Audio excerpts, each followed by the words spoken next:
लंबे के लिए सांस छोड़िए। और एक लेकिन जैसे हम बच्चों की बात करें, उनको शायद प्राणायाम या ये सब समझाना मुश्किल होगा। किस तरह से बहुत छोटे बच्चों से हम शुरुआत कर सकते हैं योगा की, जिससे स्ट्रेस मैनेजमेंट और गुस्से पे कंट्रोल, साथ में कंसंट्रेशन बना रहे? उसके लिए जैसे आप उनको सांस में उनको एक जगह बैठा दिया आप कि आप आंखें बंद करके कुछ सेकंड आप बैठिए। आप मंत्र का उच्चारण कर सकते हैं, आप जो म्यूज़िक पसंद है उसको सुन सकते हैं, जो भी पसंद हो। इसके अलावा एक प्राणायाम रहता है जिसका नाम है भ्रामरी प्राणायाम। उंगली कान में डाल के उसको गुंजन करते हैं, वो अगर आप बच्चों को कराते हैं तो बच्चे बड़ों तक का भी गुस्सा उस पर कंट्रोल हो जाता है। इसके अलावा हमारे बॉडी में हार्मोन्स का सिक्रेशन होता है उसको मेंटेन करता है। और आप अंतिम समय तक, यानी आप बच्चे को 5-6 साल से कराना चालू करिए तो वो जो बनना चाहता है या जिस पोस्ट पे जाना चाहता है जो, या उसकी इच्छा है, वो इच्छा पे पहुंच जाता है। लेकिन जब तक आपका फिजिकल आप कुछ नहीं कराएंगे तो आप जो बच्चा, आपके शरीर पूरा तैयार हो चुका है, आप बहुत अच्छी पढ़ाई कर चुके हैं, अच्छा जॉब लग चुका है, लेकिन जब शरीर आपका साथ नहीं देता है तो फिर आपको फ्रस्ट्रेशन होता है। और फ्रस्ट्रेशन होता है तो फिर आपको बहुत ज़्यादा गुस्सा आता है कि वो आगे बढ़ रहा है, मैं नहीं पा रहा, क्योंकि एक बीमारी की एंट्री हो चुकी है। पहले जो जेनेटिक बीमारियां थी वो लगभग 40-45 साल में आती थी, लेकिन आजकल बीपी 10-12 साल में हो गया हमारे पास है, 18 साल में डायबिटीज हो गई है। मैं आपको रोकना चाहूंगी, कुछ युवा हैं हमारे साथ यहाँ पे जो वाकई कोलावेरी पर आज झूम रहे हैं। हम उनसे पूछेंगे कि क्या वो इस कोलावेरी के मायने जानते हैं या आज उन्हें कोलावेरी के मायने समझ में आए हैं, और क्या वो इस सभा में आके जानना चाहेंगे। बताइए। ज़रूरी नहीं है कि गुस्सा सिर्फ बड़ों का, बच्चों को ही उनकी एक्सपेक्टेशंस पूरी होने की वजह से ना हो। ये जब बड़ों का गुस्सा बच्चों पे टूटता है कि जब बड़ों की एक्सपेक्टेशंस बच्चों से पूरी नहीं होती तो भी होता है कि बच्चों से बहुत ज़्यादा एक्सपेक्ट कर लेते हैं बड़े। तो ज़रूरी नहीं है कि एक्सपेक्टेशन पूरी नहीं हुई तो सुसाइड कमिट कर लिया गुस्सा। वो नर्वस ब्रेकडाउन में भी जाते हैं, वो डिप्रेशन में भी जाते हैं, वो एक चीज़ को पकड़ के रख लेते हैं, पढ़ाई ये बात नहीं करना किसी से। तो वो सोचते हैं जब मेरी कोई वैल्यू ही नहीं है किसी के उसमें, मैं इनकी एक्सपेक्टेशंस पूरी नहीं कर पा रहा, तो बच्चे ज़्यादातर नर्वस ब्रेकडाउन में जाते हैं। जी, हमारे साथ कुछ पेरेंट्स भी मौजूद हैं, हम उनसे जानना चाहेंगे क्या इस तरह का गुस्सा आप अपने घर में भी फील कर रही है? बच्चों में, आपके बच्चों में गुस्सा, जिद कुछ ज़्यादा? अपने अब ऐसा है कि आज का समय जो है वो, पहले के समय में ये था कि जॉइंट फैमिली थी, बड़ों के बीच में बच्चे रहते थे तो अच्छे संस्कार मिलते थे उनको। अब आज के समय में माँ बाप इतने समय नहीं दे पाते बच्चों को, तो बच्चे कहाँ से सीखेंगे ये सब बातें भी। ना अकेला बच्चा है, ना भाई बहन है साथ में कि बड़ों का आदर। जी, आप बताएं, क्या आप अपने घर में देख रही हैं इस तरह का माहौल बच्चों में? आपके भाई बहन और आपके कंपैरिजन में, आप जो पीढ़ी है, आपके बच्चे हैं, आपके जो नीस होंगे, नेफ्यूज होंगे, उनमें गुस्सा काफ़ी ज़्यादा है। हाँ, ये तो सही है। फिर अपन बच्चों से उम्मीद भी तो ज़्यादा लगाते हैं हम लोग, परसेंटेज भी इतना चाहिए, कंपटीशन बच्चों को ज़्यादा हम ही लोग उनके अंदर भरते हैं कि भाई पड़ोस में वो बच्चा है, वो इतना लाया है तो आपको भी इतना लाना है, आपको ये करना है, आपको वो करना है। ये सब गुस्से का ही तो कारण है। बच्चे फिर गुस्से उग्र हो जाते हैं, ज़्यादा उम्मीद लगाएंगे बच्चों से तो उग्र तो होंगे ना।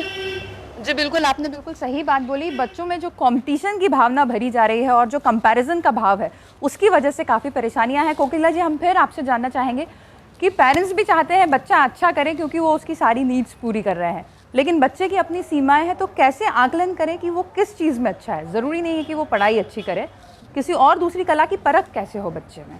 बहुत अहम सवाल है और बहुत अहम मुद्दा है। हर बच्चे में कुछ ना कुछ पॉजिटिव पॉइंट्स होते हैं। कोई ऐसा बच्चा नहीं है जिसमें सिर्फ पढ़ाई हो या सिर्फ कोई एक चीज़ हो। हर कोई ना कोई पॉजिटिव पॉइंट्स हर बच्चे में रहती है। पर जो हमारा सिस्टम है, जिस तरह की हमारी रोज़मर्रा का जीवन जो चल रहा है, आजकल का जो डिमांड है, उसमें जो आप कह रहे हैं बिल्कुल सही कह रही हैं कि बच्चा फर्स्ट आए, उसको 90% मिले तो आपको क्यों नहीं मिले, उसको वो दौड़ में फर्स्ट आया तो तुम क्यों नहीं आए। वो हम माँ बाप यही चाहते हैं कि हमारा बच्चा सबसे अच्छा हो। सारे पेरेंट्स यही चाहते हैं, और ये जो उम्मीद है, ये जो एक्सपेक्टेशंस हैं, ये बच्चा उससे फ्रस्ट्रेट होता है क्योंकि हर चीज़ में तो वो नहीं कर सकता। और अगर हर कोई फर्स्ट आएगा तो बाकी सेकंड, थर्ड या मीडियोकर कौन रहेगा? तो वो शायद पढ़ाई में नहीं है लेकिन किसी और चीज़ में है। जो आपने पूछा कि देखना ज़रूरी है, एक्सपोजर दे। शायद पहले भी बात हुई, आपने भी योगा की बात की, आपने भी फिज़िकल की बात की। मैं भी शायद उसी को दे रही हूँ कि एक्सपोजर नहीं है आज। सिर्फ पढ़ाई और सिर्फ पढ़ाई पर जो ध्यान दिया जा रहा है उसको थोड़ा सा हमें डाइल्यूट करने की ज़रूरत है एज पेरेंट्स। अगर पेरेंट्स ये सोचेंगे कि उन्हें बाकी मौके भी दिए जाएं, चाहे वो फिज़िकल एक्टिविटी हो, चाहे वो कल्चरल एक्टिविटी हो, चाहे वो कोई और हो सकता है वो नाटक में अच्छा हो सकता है वो स्पीच में अच्छा हो सकता है वो लिखता नहीं अच्छा हो लेकिन बोलता बहुत अच्छा हो सकता है वो मैथ्स में अच्छा हो लेकिन इंग्लिश में नहीं हो सकता है वो इंग्लिश में अच्छा हो लेकिन बाकी सब्जेक्ट्स में नहीं अच्छा हो। हमें उसको जितने हम मौके दे सकते हैं एज अ चाइल्ड उतने मौके दें, ताकि लोग ये समझें कि वो बच्चे ये समझें कि मैं इसमें अच्छा हूँ, उनको सेंस ऑफ अचीवमेंट आए, फ्रस्ट्रेशन की जगह उनको ये आए कि अरे मैं वो इसमें अच्छा है तो क्या मैं इसमें अच्छा हूँ, और इसमें वो फ्रस्ट्रेशन कम होगा और शायद हमारी उम्मीदें भी पूरी होने लगेंगी कि बच्चा किसी चीज़ में आगे बढ़ रहा है। जी, जैसे आपने कहा कि दूसरे अवसर देना ज़रूरी है। हमारे साथ संगीतकार हैं अकबर जी, हम उनसे जानना चाहेंगे, आप इतने वर्षों से संगीत सिखा रहे हैं, क्या देख रहे हैं आप में बच्चों में रुझान कम हुआ है या अब जैसा पढ़ाई का स्ट्रेस ज़्यादा रहता है, सिर्फ टाइम पास के लिए गर्मियों की छुट्टियों में बच्चे आते हैं अब आपके पास? लोग पहले से बहुत ज़्यादा मतलब संगीत में रुचि ले रहे हैं, लेकिन पूरा मतलब मैं अपना विचार रख रहा हूँ कि पूरा दोष जो है शिक्षा का चल रहा है आज की डेट में। ना इतनी ज़्यादा शिक्षा के ऊपर पूरे पेरेंट्स या शासन या स्कूल वाले इतना जोर दें, तो बच्चे अपने लिए समय निकाल ही नहीं पाते हैं। हर गार्जियन, जैसे मैडम ने बोला कि हर गार्जियन वो चाहता है कि उसका बच्चा फर्स्ट आए। मैं अपने टाइम की बात कर रहा हूँ कि हम लोग 4-4 घंटे 3 घंटे सुबह खेल लेते थे, शाम को स्कूल से या जब भी आते थे तो दिन में खेल लेते थे। आज वो समय ही नहीं है। बच्चे को सिर्फ ये कि पढ़ना पढ़ना पढ़ना, उसके अलावा कुछ नहीं करना। तो बच्चे बहुत कम समय, क्योंकि उनकी एनर्जी जो है वो कंज्यूम हो ही नहीं पा रही है पूरी, बस वो अपना पढ़ाई और जहाँ उनको थोड़ा सा मिलता है, जैसे सर ने बताया वीडियो गेम देख रहे हैं, उसके अलावा कुछ नहीं कर रहे हैं। लेकिन संगीत जो एक ऐसी चीज़ है जो मतलब आदमी के अंदर रहती है तो उसको बहुत शांति मिलती है। बच्चे से लेके गार्जियन और सभी में पहले से बहुत ज़्यादा इंटरेस्ट बढ़ गया है। जी हमारे साथ, जी बिल्कुल। म्यूज़िक थेरेपी पर बहुत से रिसर्चेस हुए हैं और मैं दर्शकों को भी बताना चाहूँगी कि गुस्सा या स्ट्रेस किसी की भी अगर हम बात करें तो संगीत एक थेरेपी के रूप में, एक ट्रीटमेंट के रूप में सामने आया है, जिससे गुस्सा या किसी भी तरह का स्ट्रेस कम होता है।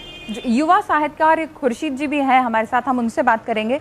साहित्य में कितनी रुचि देख रहे हैं आप? और अब जो पल्प फिक्शन का समय चल गया है, ऐसी किताबें जो फटाफट पढ़ो फटाफट ख़त्म करो, क्या उसकी वजह से भी टेम्परामेंट जो है वो कुछ घट रहा है? मेरे हिसाब से तो गुस्सा जो है ना, गुस्सा भी एक ऐसा है, जिसे मैं एक शेर सुना देता हूँ। खुश तुझे देखकर भी होते हैं, दाग तो चांद पर भी होते हैं। तो ऐसे ही आदमी के अंदर अच्छाइयाँ, खुशियाँ, तो ऐसे ही गुस्सा भी है। तो गुस्सा जो दादा दादी नाना नानी से जो दूरियां हैं ना, उसकी वजह से ये गुस्सा बढ़ता जा रहा है मेरे हिसाब से। जी हम इस पर और चर्चा जारी रखेंगे। अब हम बात करते हैं समाजशास्त्री जुगाड़े जी से। जी आप बताइए, जो एकदम इतने चेंजेस आए हैं, लाइफस्टाइल में चेंज आया है, आपने जैसे पहले बात की कि कंप्यूटर पे बच्चे बहुत ज़्यादा समय देने लगे, लेकिन अहम हिस्सा बन गया है कंप्यूटर, तो जो तकनीकी विकास इतना ज़्यादा हुआ है उसकी वजह से क्या चेंजेस आप देख रहे हैं? देखिए, तकनीकी विकास तो स्वागत की बात है, अच्छी बात है, किंतु तकनीक के पीछे पागल जो हो रहे हैं लोग, वो ठीक नहीं। आप देखिए, सारी सुविधाएं बच्चों को मिल गई, सारी चीज़ें मिल गई, जैसे कि मैंने पहले भी कहा कि हमें उनके इन ऑल डेवलपमेंट पे, टोटल डेवलपमेंट पे ध्यान देना है। अगर उसमें जो पोटेंशियल है, ये माँ बाप की ड्यूटी है कि अपने बच्चे के पोटेंशियल को देखें कि उसके अंदर क्या है। थोड़ा सा वॉचफुल रहने की ज़रूरत है। हो सकता है कि बच्चा अच्छा स्पोर्ट्समैन बन सकता है, हो सकता है कि अच्छा आर्टिस्ट बन सकता है, हो सकता है कि वो अच्छा पढ़ने में ही अच्छा हो, उसको बाकी चीज़ में रुचि ना हो। तो वो जो करना चाहता है, और जो हम समझते हैं कि जो उसके लिए हितकर है, क्योंकि कई बार ऐसा होता है बच्चा जो चाहता है वो हो सकता है उसके लिए हितकर ना हो, क्योंकि अल्टीमेटली जो बात आगे जाके आने वाली है वो है उसकी जीविका वो कैसे चलाएगा। तो हमें इस बात को भी उसको ध्यान दिलाना है, शेयर करना है कि बेटा एक बात ध्यान रख ले, अगर तू म्यूजिशियन बनना चाहता है तो बन जा, मगर तू इस बात को ध्यान रख कि कल को तेरे को उसकी जीविका का भी ध्यान रखना है ना, क्योंकि उसको आगे जाके जीना भी है। और आज पैसे की ज़रूरत पहले से ज़्यादा है ना। और जो एक अगर अपन देखें तो ये फ्रस्ट्रेशन का एक रीज़न पैसा भी है। मान लीजिए अगर किसी के पास बहुत सारा रिसोर्सेस हैं, बच्चे आप देखिए, आपके बच्चे ही, हम जब छोटे बच्चे थे हम जानते नहीं थे कि ब्रांडेड चीज़ें क्या होती। आज हमारे बच्चे जानते हैं ब्रांडेड चीज़ें क्या होती। आप उसको अगर सिंपल जूता खरीदेंगे तो बोलेगा पापा ये जूता बेकार सा है, ये ब्रांडेड नहीं है। उसको अगर आप जीन्स खरीदने ले जाएंगे तो वो कंपनी के नाम बताएगा, उसको इस बात से कोई मतलब नहीं है कि वो कितने का आता है। अगर आप उसको लेके दे देते हैं तो वो तो खुश है, नहीं देते हैं तो वो गुस्सा। मैं आपको बता रहा हूँ कि गुस्सा एक ऐसी चीज़ है जो हमेशा एक्यूमुलेट होती है। अगर वो निकल गई है समय के साथ तो बात अलग है, अगर वो जितनी दबी हुई है वो किसी ना किसी दिन बहुत बुरे ढंग से बाहर निकलने वाली है। जी बिल्कुल, जैसा आपने कहा ब्रांड्स की तरफ बच्चों का ध्यान ज़्यादा है, टीवी में उनकी विशेष रुचि है, वो सिर्फ कार्टून्स देखना चाहते हैं। क्या प्रभाव पड़ता है इन खास रुचियों का उनके ऊपर, और अगर ये जिद पूरी ना हो तो उनके ऊपर? ये जानते हैं एक मनोचिकित्सक से जो रायपुर में हमारे संवाददाता के साथ मौजूद हैं। ऐसे कार्टून्स देखें जिसमें मारा पीटी, एग्रेशन ज़्यादा दिखाया जा रहा है, वायलेंस ज़्यादा दिखाई जा रही है, तो बच्चे वो देखने के बाद तुरंत खुद भी वैसा बिहेवियर करने लगते हैं, क्योंकि वो सोचते हैं कि वो जो व्यवहार उन्होंने टीवी में देखा है वो सही है, तो उसको कॉपी करने लगते हैं। मॉडलिंग जिसे हम लोग बोलते हैं। जैसे वो देख रहे हैं कि शिनचैन में या किसी भी और कार्टून में हाथापाई ज़्यादा हो रही है, तो वो खुद भी वो सीरियल देखने के बाद अपने भाई बहनों से हाथापाई करना शुरू कर देंगे, या मदर को मारने लग जाएंगे, या ऐसी भाषा इस्तेमाल करने लग जाएंगे जो वो कार्टून में देखते हैं, उसी टोन में वो बात करेंगे। वो अपना नॉर्मल बिहेवियर धीरे धीरे खोने लगते हैं। ये जब वो स्कूल में रहते हैं तो उनको एक नियम में रहना पड़ता है, चुपचाप बैठे रहना पड़ता है, टीचर की बातों पे ध्यान देना पड़ता है, एक स्ट्रक्चर में रहना पड़ता है। पर जैसे ही वो घर आते हैं उनको ऐसा लगता है कि अब हम पे कोई डिसिप्लिन ना करे, हमको आज़ादी चाहिए, और वो तुरंत टीवी के पास चले जाते हैं। और ये आदत एक तरीके की एडिक्शन हो जाती है बच्चों में। कहीं ना कहीं हम लोगों के परवरिश में भी गलती है, क्योंकि जब बच्चा स्कूल से आता है, ज़्यादातर घरों में हम लोग ये देखते हैं कि माँ अपने काम में व्यस्त रहती है, या माता पिता तो घर में भी नहीं रहते बहुत केसेस में, और कोई ऐसा पर्सन उनके साथ नहीं रहता जो उनके साथ गपशप लगाए आते ही कि बेटा आज कैसा स्कूल गया, आज तुमने क्या करा, चलो आओ मेरे साथ बैठो, थोड़ा समय बिताओ। ये जो रूटीन पहले ऐसा होता था, जब स्कूल से जाते थे तो हर घर में माँ रहती थी कि आ रही है, बच्चे को वेलकम कर रही है, गोदी में बिठा रही है, खाना खिला रही है। टीवी तो होता ही नहीं था लोगों के घरों में। बिल्कुल ऐसे बहुत अच्छे कार्टून्स भी आ रहे हैं जो एक अच्छा सोशल मैसेज देते हैं बच्चों को, जो कहानी में एक बहुत अच्छी बातें भी कहानी के रूप में बच्चों को सिखाई जा सकती है। तो मेरे ख्याल से कार्टून एक बहुत अच्छा मीडियम हो सकता है जिसमें हम बच्चों को अच्छी वैल्यूज दे सकें, अच्छे संस्कार दे सकें, और मेरे ख्याल से कार्टून्स हमारे इंडियन कल्चर को भी दिखाएं। अगर हम खुद व्यस्त रहेंगे, जैसे हम किचन में बिजी हैं या अपने काम में बिजी हैं, हम बच्चे को समय नहीं दे रहे, तो वो इजी वे आउट ढूंढ लेता है टीवी में। तो कहीं ना कहीं हम लोग भी गलत हैं इस बात में। जी कोकिला जी, चर्चा फिर मुझे एक बार आपके पास ला रही है। आप ये बताइए, जिससे बातचीत हुई है कि कार्टून्स का बहुत ज़्यादा प्रभाव पड़ रहा है, चॉइस बहुत ज़्यादा नहीं है। अगर शिनचैन मदर फादर छुड़वाते हैं तो पावर रेंजर्स पे बात जाके ख़त्म हो जाती है। वॉयलेंस कोलावेरी हर जगह है, कैसे बचाया जा सकता है इससे बच्चों को?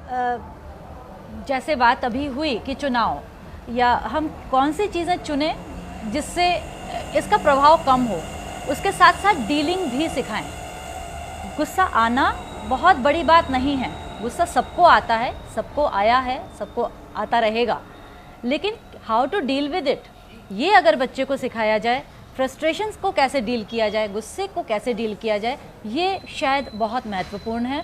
जैसे एक और बात हुई कम्युनिकेशन, उनके साथ शेयर करें। एग्रेशन के जो टाइप्स हैं, एग्रेशन के टाइप्स मैं पहले भी कहना चाह रही थी कि एक तो होता है इंटरनल, वो भी बहुत ख़तरनाक है। अगर हम अपने अंदर ही एग्रेशन को डाल देते हैं और उसको जमा करते रहते हैं, एक्यूमुलेट करते रहते हैं, तो भी मेंटल डिसऑर्डर या हमारे बहुत घातक परिणाम हमको हो सकते हैं, किसी भी बच्चे को हो सकते हैं। और अगर वो एक्सटर्नलाइज होते हैं यानी दूसरे पर, तो वो ब्लेमिंग, चिड़चिड़ापन, मारपीट, यहाँ तक कि मर्डर तक की बात आती है। तो दोनों ही एक्सट्रीम्स से हमें उनको बचाना है, कैसे डील करना है ये सिखाना है, लैंग्वेज किस तरह की यूज़ करनी है। यहाँ मैं असर्टिव की बात करूँगी कि गुस्से में लोग का टोन, लहजा और शब्द जो भी यूज़ होते हैं आजकल, युवा वर्ग या बच्चे जिस तरह का के शब्द यूज़ कर रहे हैं, हम उनको सिखाएं कि ये एक्सप्रेशंस बहुत अच्छा है, ज़रूरी है कि वो एक्सप्रेस करें माँ बाप के सामने, लेकिन क्या वो इन तीनों चीज़ों को चेंज कर सकते हैं? वो एक्सप्रेस करें बिना अब शब्द बोले, शब्दों का चयन वो ऐसा करें कि वो दूसरे को हर्ट ना हो, वो टोन ऐसी करें कि दूसरे को हर्ट ना हो, वो लहजा या इस तरह से बोलें कि वो बहुत आराम से अपनी बात को एक्सप्रेस कर सकें ना। हम लोग बहुत अच्छी चीज़ सिखाते हैं बच्चों को कि कभी भी उंगली सामने वाले को देकर या तुमने ऐसा किया या आपने ऐसा किया ऐसे नहीं बोलकर अगर ये बोलो कि मुझे इस बात का बहुत बुरा लगा, यानी मैं से अगर हम उस वाक्य को शुरू करते हैं, बच्चे को इस तरह से सिखाया जाए तो शायद ये उतना हर्टिंग या उतना एग्रेसिव नहीं लगता। जी, जैसा आपने कहा वे ऑफ एक्सप्रेशंस भी बहुत ज़रूरी है। हमारे साथ पारे जी हैं हैप्पी थॉट्स से, मैं उनसे बात करना चाहूँगी। जी, आप बताएं किस तरह के विचार आना चाहिए और कैसे वो विचार बच्चों में डाले जाएं कि वो गुस्से को कंट्रोल करें आगे चलकर, ताकि इस तरह के जो विपरीत प्रभाव हमें देखने को मिल रहे हैं वो ना दिखाई दें। धन्यवाद। जैसा आपने बताया कि गुस्सा आने के बाद तो हम कुछ नहीं कर सकते, जो भी काम करना है हमें वो गुस्सा आने के पहले, मतलब गुस्सा आने पर मैं क्या क्या करता हूँ, कैसे करता हूँ, ये सब तो गुस्सा जब चल रहा हो तब तो हम कुछ नहीं कर सकते। तो उसके पहले ही हमें ये सोचना है कि गुस्सा, जैसे मुझे गुस्सा आएगा तो मुझे क्या करना है। तो जैसे मुझे गुस्सा आता है तो हम एक तो ये कर सकते हैं कि जब भी मुझे गुस्सा आए तो उल्टी गिनती चालू कर दें। एक तो उल्टी गिनती चालू करेंगे तो जैसे जैसे अपन 100, 99, 98 ऐसे गिनती लेंगे और जैसे ध्यान अपना उधर गया तो ध्यान बढ़ता है तो गुस्सा अपने आप कम हो जाता है। इस तरह अगर अपना गुस्से में अपना चेहरा देखें, आईना अगर पास में हो तो आपका चेहरा कैसा दिख रहा है गुस्से में, और सही तो वो भी देखें कि अपनी फीलिंग कैसी है। इसके साथ ही हम एक चीज़ मतलब कुछ बातें ध्यान में ज़रूर रखना चाहिए कि गुस्सा करना जो है वो दूसरों की सज़ा हम अपने आप को देते हैं। जब भी हम गुस्सा करते हैं तो दूसरों की सज़ा हम अपने आप को देते हैं। तो ये बात ज़रूर ध्यान में रखना चाहिए, मैं यही कहना चाहता हूँ। जी, एक बार हम फिर मुखातिब होंगे युवाओं से और उनसे ज़रूर बात करेंगे। आप बताइए, आपने वाइस कोलावेरी गाना सुना था, तब कभी सोचा था कि इसके मायने कितने गंभीर हो सकते हैं और इस तरह की चर्चा इस पर हो सकती है? इसके मायने तो पहले नहीं सोचे थे कि मायने क्या होते हैं, लेकिन इस तरीके के अब जब मायने पता चले तो शायद इससे पहले इस तरीके की घटनाएं जरूर देख चुके हैं पूरे देश में। मैं मैडम से क्वेश्चन पूछना चाहूँगा कि जो बूढ़े बुजुर्ग लोग हैं जो और दूसरे लोग हैं वो इस तरीके की घटनाओं को अंजाम देते हैं। जैसे बिहार में एक छोटे से बच्चे ने, 12 साल के बच्चे ने महज एक सर्फ एक्सल चुराया था और उसको इतनी बड़ी सजा दी कि उसको दोनों हाथ काट दिए गए, मतलब फैसला ऑन द स्पॉट। तो फिर उसके लिए कौन से वो इंटरनली चीजें जिम्मेदार हैं जो उनको ऐसा हिंसक बना देती हैं? जी, thank you for the question. बुजुर्ग हों या किसी भी उम्र के हों, पर इतना गुस्सा जो आया या इस तरह की जो सज़ा देने वाली बात आई कि इस तरह का अंजाम उनके गुस्से का आया, ये एक्सट्रीम है ना। मेरे ख्याल से सब हम कहेंगे कि ये बहुत एक्सट्रीम है, जो नहीं होना चाहिए। तो गुस्से का जो घातक परिणाम होता है वो किसी को भी हो सकता है, पर वो क्यों हो रहा है, शायद उनका गुस्सा, मैं इस केस को नहीं जानती, पर जहाँ तक मुझे समझ में आ रहा है उनका गुस्सा एक्यूमुलेट होता रहा। वो चाहते थे ऐसा हो, वो नहीं हुआ, रह गया। वो चाहते थे ऐसा हो, वो नहीं हुआ, वो रह गया। और वो जमा होते होते जब निकला तो उसका विस्फोट हुआ। इसको, जैसे आप सब लोगों ने कहा कि हमें पहले से सोचना है कि इसका कितना घातक परिणाम हो सकता है। हमारे केमिकल्स अंदर जो स्राव होते हैं और उससे जो हमारा स्ट्रेस जमा होकर हमें मोटिवेट करता है इस तरह के अंजाम देने को या इस तरह के घातक रिएक्ट करने को, उसको सेल्फ अवेयरनेस इसका पहला चीज़ है कि हमें पहले खुद को पता तो हो कि मैं इस तरह का गुस्सा हो जाता हूँ। कई बार क्या होता है, लोगों को पता ही नहीं होता। तो first step is self awareness, कि हमें खुद को पता हो कि ऐसी बातों से मुझे गुस्सा आता है। अगर हमें पता होगा तो हम वो काम करेंगे कि अगर है तो हम उसके लिए क्या कर सकते हैं, क्या हम उसको कम करने के लिए कुछ कर सकते हैं, क्या हम पहले अगर हम उससे शेयर कर लेते कि ऐसा क्यों हुआ, क्या हम दूसरे लोगों से बात कर लेते, वो बुजुर्ग अगर अपने घर के दूसरे सदस्यों से भी बात करते कि क्या करना चाहिए, किस तरह की सज़ा देनी चाहिए, तो शायद इतने घातक परिणाम सामने नहीं आते। तो एक ये भी कारण है कि उन्होंने अपने आप अकेले ही इस चीज़ को समझा, अकेले ही इस चीज़ को डिसाइड किया, इसलिए शायद ये इतने घातक हुए। तो बहुत ज़रूरी है कम्युनिकेशन, यहाँ पर self awareness as well as communication. अगर ऐसा ये दोनों चीज़ें होती तो शायद अपनी सोसाइटी में इस तरह के केसेस कम हो सकते हैं। जी बिल्कुल, जैसा आपने कहा बच्चों को ये अंदाज़ ही नहीं होता है या कई बार बड़ों को ये अंदाज़ नहीं होता कि गुस्से का क्या अंजाम होगा। हम एक बार फिर बात करेंगे अर्चना जी से। आप ही बताइए, जो बच्चे आपके पास आते हैं घर से भागकर कोई क्राइम करके, क्या उन्हें अंदाज़ होता है कि वो जो कमिट करके आए हैं, किसी को मार कर आए हैं या माँ बाप को छोड़कर आए हैं, उसके कितने गंभीर परिणाम इनको आगे भुगतने पड़ सकते हैं? नहीं, किसी भी बच्चे को ये पता ही नहीं होता है कि जो उसने किया है वो गलत है, और उसको जब सज़ा भी मिलती है तो कई बार बड़ी मासूमियत से पूछते हैं कि मैं तो ऐसा सोचा नहीं था, ये तो हो गया, और मुझे क्यों इस तरह की सज़ा मिल रही है, जो कि किसी भी तरीके से सज़ा का प्रावधान बच्चों के लिए नहीं है, लेकिन उसके बावजूद वो बच्चे जो हैं परिवार से अलग हो जाते हैं। लेकिन जब कभी एक छोटी सी नॉर्मली हम पूछते नहीं कि बेटा ये क्यों किया आपने, लेकिन कभी कभी वो खुद ही रियलाइज़ करते हैं कि अच्छा जो मैंने किया था वो गलत था, पर मैं ये ऐसा करना नहीं चाहता था। और ऐसे बहुत सारे केसेस हैं हमारे पास जहाँ बच्चे बहुत इनोसेंटली बोलते हैं, इवन मर्डर तक के केसेस के बाद, मैं मारना नहीं चाहता था, वो तो मर गया।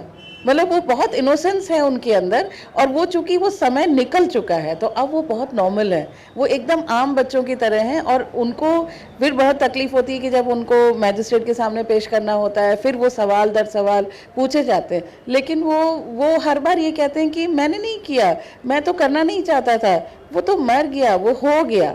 तो वो एंड चिल्ड्रन आर इनोसेंस, माने इतने इनोसेंट होते हैं बच्चे कि बड़े से बड़ा क्राइम करने के बाद भी उनको नहीं पता है कि जब वो हियरिंग के लिए भी जाते हैं कि कौन सी धारा उनके ऊपर लगी और इस धारा का आफ्टर इफेक्ट क्या है।